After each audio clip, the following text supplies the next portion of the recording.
Hello everyone, welcome back to the channel. So today I'll be teaching you how to install Kakao Talk on your Android phone. So for that, first you must go and tap on Play Store. So I'm gonna go and tap on my Play Store.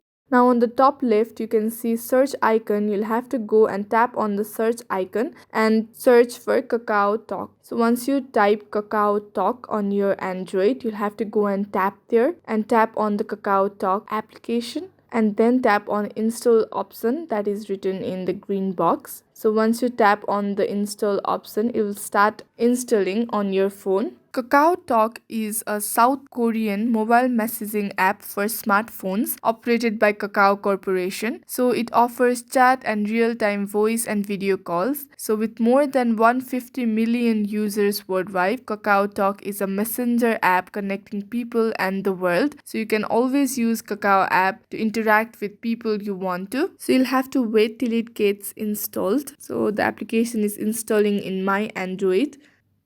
So now you'll have to go and tap on open option that is written in green button. So once you tap there, you can go directly to the page where it will ask your permission. You'll have to accept and you can use. So that is it for today's video. I hope the video was helpful. Thank you for joining in.